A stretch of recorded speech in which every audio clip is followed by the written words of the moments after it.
Morning students. Today we move ahead with our same topic in class 7th, democracy and equality.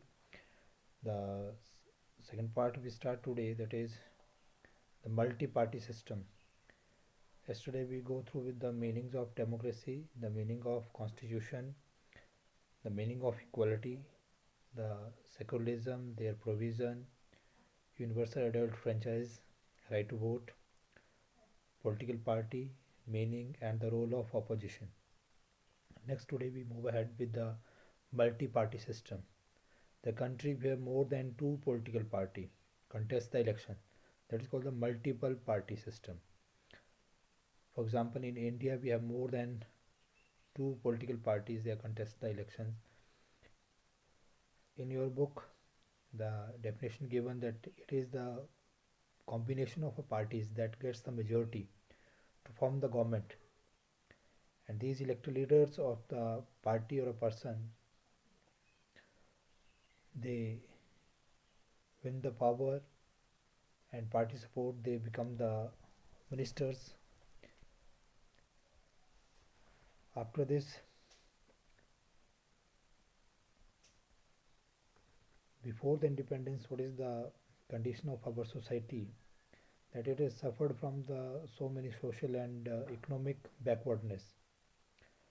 The Constitution of Free India made special some provisions that everyone can live a life of dignity and enjoy the equality. For this, our Constitution also gives us the right to equality, the first fundamental right. Under this, there are some provisions. The first provisions are all citizens are equal before the law. Second, discrimination on the basis of color, caste, religion prohibited. Third, everyone is entitled to equal opportunity in all the sphere of life. And fourth, the law give equal protection to all. That is the provisions of right to equality. And the next one, that is in your book, there is two stories given in short paragraph. The story of Shekhu and story of Paro. Shekhu is a boy, 10-year-old boy who collect the things from the garbage, and after that he working in his father's shop, a cycle repairing shop, but he's not enjoyed to right equality of education, and their parents, they are not able to cast their vote. In our second story, the Paro, she's a girls.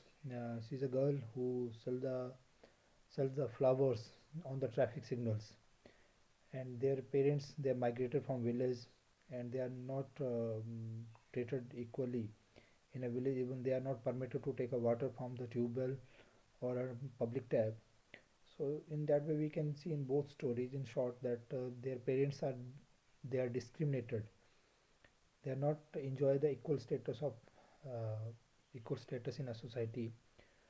But Indian government has implemented the provision of the constitution that given under the right to equality in two ways, that they can enjoy the right to equality, or every person of a society, they enjoy this equality of status. The first, to protect the right to equality, equal opportunities in educations and jobs.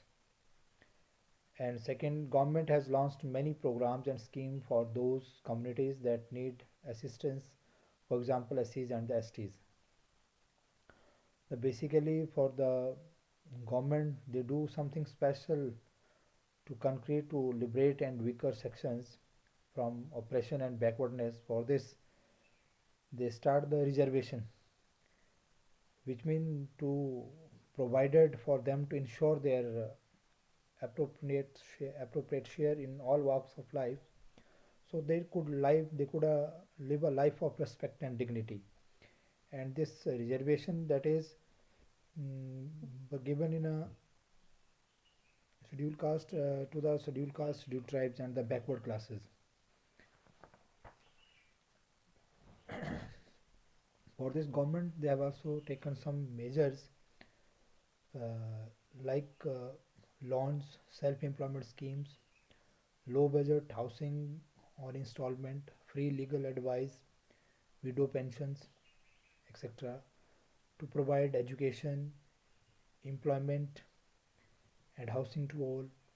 Some literary program is there, operation like Operation Blackboard, universal elementary education, adult education, midday meal scheme.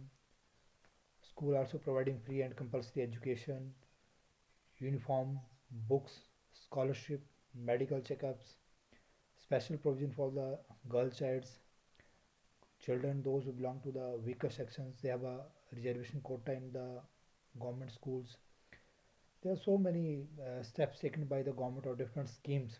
On the behalf of that, we can say that we must make sure that Indian democracy goes in a right direction and provides equality to all, where all citizens are aware, entitled, and educated.